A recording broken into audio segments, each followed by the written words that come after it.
Hey y'all, how's it going? Welcome back. It's Mia, and today we are discussing The Mandalorian Season 3, Episode 3. And forgive me, but I really like this episode. This was the first time in a really long time where I felt like something was just a pure 10 out of 10. And it's funny because based on the trajectory, if you saw my review for episode 1, you know I was scared. I was like, I don't know where this is going. The tone is completely different. So much has changed.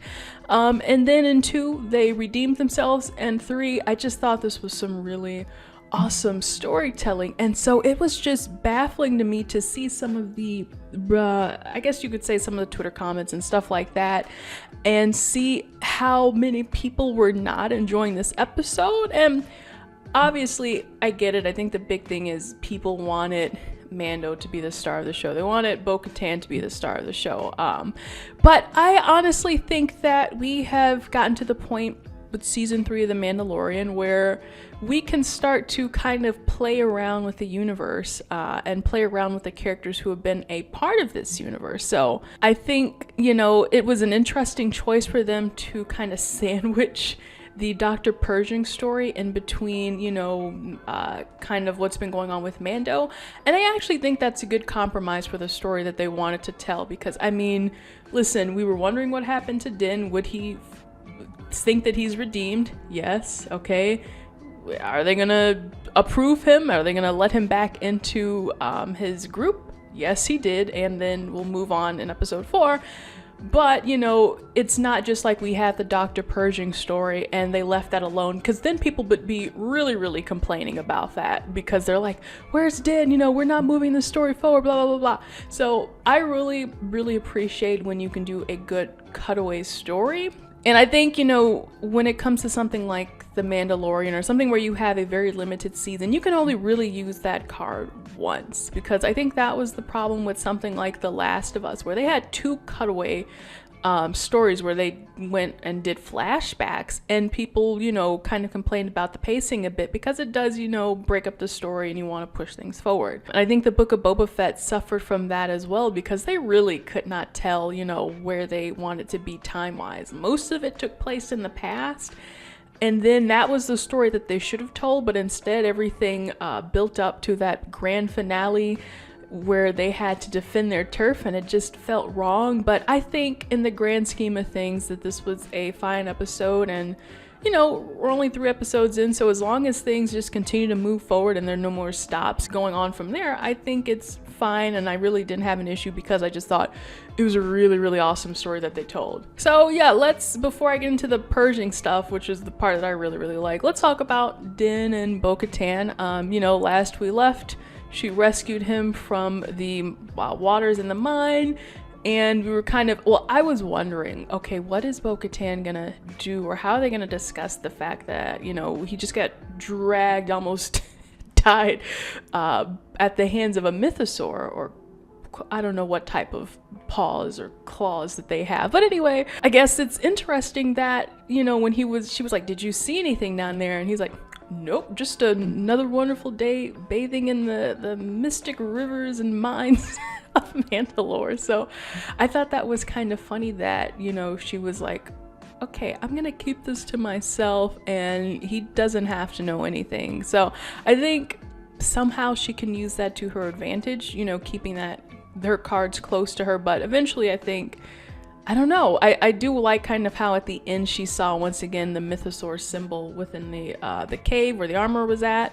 And again, it was almost like it was presenting itself to her, like, you are the chosen one. You are the one who will liberate us all, restore glory back to Mandalore. So I gotta say, I'm really into Bo-Katan's character. I like that she just kind of wandered into a cult.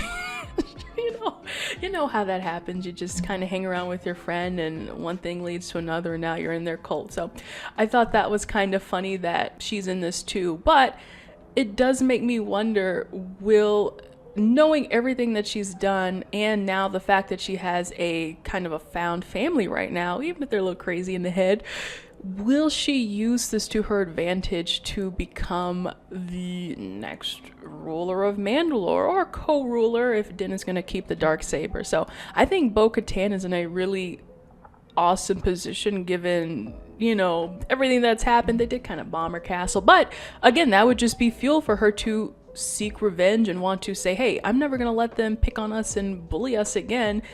I've got a new team. They are probably interested in knowing what the heck happened on Mandalore and how can we go back and, it's not cursed. So we're in a really interesting spot, and I honestly have no clue where we'll go from here, but just kind of discussing like what are the next steps for reclaiming Mandalore. So that should be fun. Oh, I also want to note really quickly, I love that opening scene. See, this is an episode that had me like hanging on from beginning to end. I really got to give them props. That whole flight sequence that just really it captured me. It captured my attention.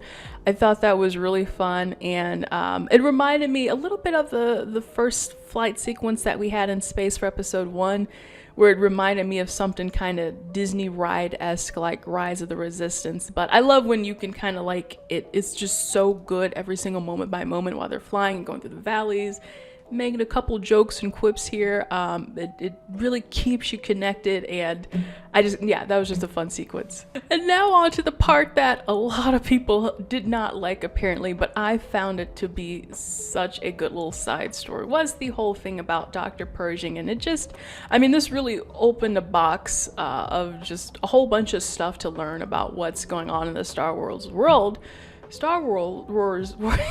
Tongue twisters, you know what I meant.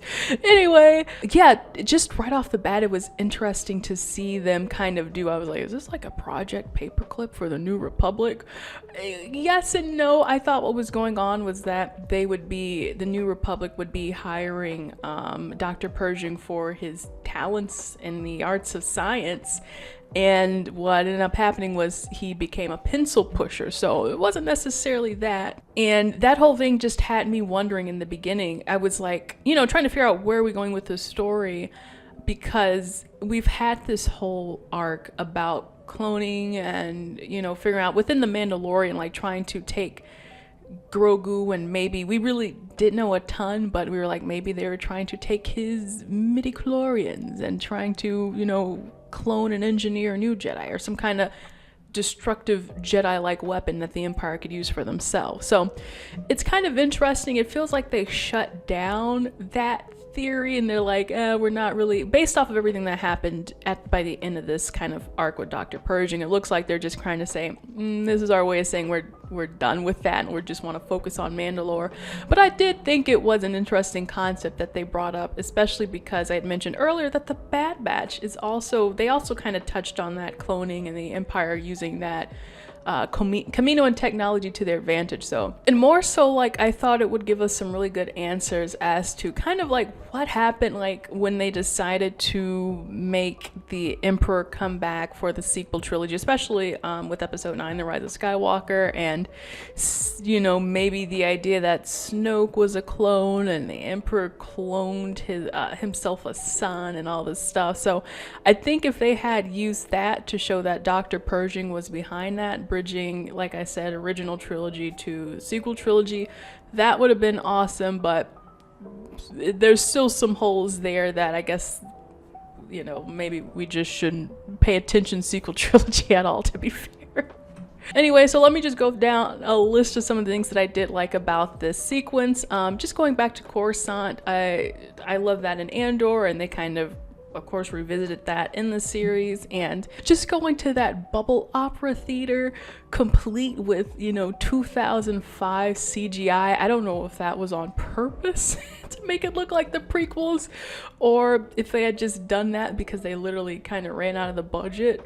I thought it was endearing enough to come back to that place and revisit it. The problem is, though, I was like, did they consult Tony Gilroy on this? Because, of course, he spent a lot of time working on Coruscant as well. And his vision of Coruscant was just this upper high society. Yeah, they're a little snooty. Yeah, they're a little out of touch. But there was a little bit of grace to them, or elegance. I don't know how to put it, but the way that we saw Coruscant after Dr. Pershing's speech, it looked like he was in the Emerald City. The way they were, like, not just extravagantly dressed in the most ridiculous ways, but also in the ways that they acted as well. Kind of like how when you have in Harry Potter and you see how the wizards and witches dress, it's like it's close to what we have, but it's just so far ridiculously, blown out of proportion the way that these people live. So I thought that was just kind of funny. It was like, maybe we should have more of a consensus of what's going on in Coruscant. Like, is it the Wizard of Oz, or is it, a bunch of people dressed up like Star Wars Game of Thrones? That's what Andor was serving for sure. And then what I also liked about this episode was that it was like just enough sci-fi for me, because I love sci-fi, and you usually don't want Star Wars to feel too much like sci-fi, like in Book of Boba Fett when you had that gang of biker kids, and it was just it felt too cyberpunk, but with this it felt just right. Like if Star Wars was going to lean a little bit too sci-fi, I know a lot of people said it reminded them of Blade Runner.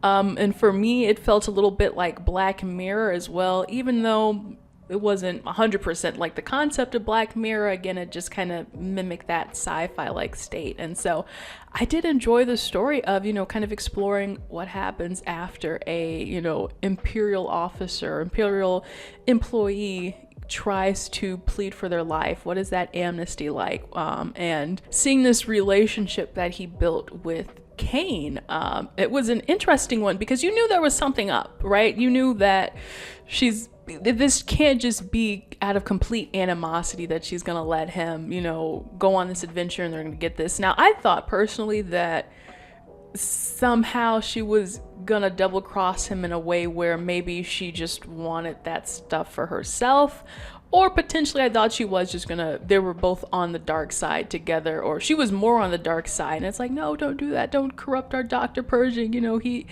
he's good, don't let him mess that up. So it was just absolutely, my jaw was on the floor when I found out the twist, because you see them coming out of the Imperial ship and all the officers are surrounding him, and I'm like, wait, okay, first of all, I'm like, is she like in cahoots with the New Republic to where like she's kind of controlling them and bringing them into the dark side? I'm not controlling them, but has persuaded them to be on her side, and you've got some kind of double agency-ish thing going on. And then when I realized that, okay, well, she's more of a double agent for the New Republic in the sense of like, we're just making sure that we've got nothing but good eggs in our program. I was like, oh man, that hurts. Especially because Dr. Pershing trusted her so much, and you kind of see by the end, I thought Kane was also, it hurt her to turn him in, and it hurt her to see that happen to him. But then she goes and cranks the knob up on his mind flaring, and that one was a choice that kind of made me wonder, okay, what's going on with this character? Because obviously I thought maybe, okay, she wanted to be left alone so she could break him out and they could go do dark side stuff together. But she twists the knob to see him in pain because, I don't know, that's her only escape as to where she can do, naughty things without the New Republic blowing her cover. So like she'll be an agent, but she's like, I'm still gonna be a little sadistic. I don't know. That was a weird ending to me, but nonetheless, I did like her character, and it was kind of like, you wish she was a good egg, but something up. There's something up with Kane. So yeah, I'm going to stop rambling about that one. I thought it was a great adventure. Reminded me of like a little movie. I enjoyed watching that. Had a great time. There were some other things that I just noticed. A lot of people comparing this to Andor. Like I said, you got Coruscant, you got a pencil pusher. The only big difference is that this is post-Empire, whereas Andor is, right at the fringe of the beginning of the Empire. So it's like you gotta keep up with this between Andor and like the Bad Batch being early Empire and then this being post Empire. It's a lot, but I don't mind the timeline hopping too much because we're filling in gaps and I'll take what I can get.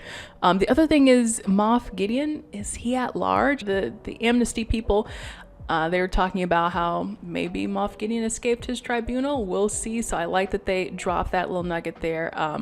Oh, and then another random thing, because I was listening with headphones on to this, as they were at the little fair in Coruscant, I was listening to the carnival tune that was going on. I was like, why does this sound familiar? And then I was like, Oh, that's the Book of Boba Fett theme song. Do do do do do do do do do do. So that was a cute little touch, but it kept repeating and then it started driving me crazy. So I'm gonna leave the conversation here. It seems like we have a lot of ground to cover because it's interesting that they maybe need so much real estate with this season that they would say, we're not just going to have this be a Dr. Pershing standalone episode. We're also going to include some Mando stuff here so we can keep the narrative going. So I think that's good news. It seems like we'll have a lot to cover as far as the new Siege of Mandalore. We didn't get too many crumbs there. Maybe some Moff Gideon stuff. We'll see how that develops. But yeah, I'm excited to see where this goes. And I had a really good time. So I am totally optimistic for the rest of the series. And of course, always knocking on wood. So let me know what you guys thought about episode 3 in the comments below. Would love to hear your thoughts, even if you didn't like it. Hey, go ahead and complain. I can take it. Please leave a like if you enjoyed this discussion. Subscribe for more, and stay tuned for The Bad Batch because I will be reviewing that in the next video. So I'll see you then. Bye.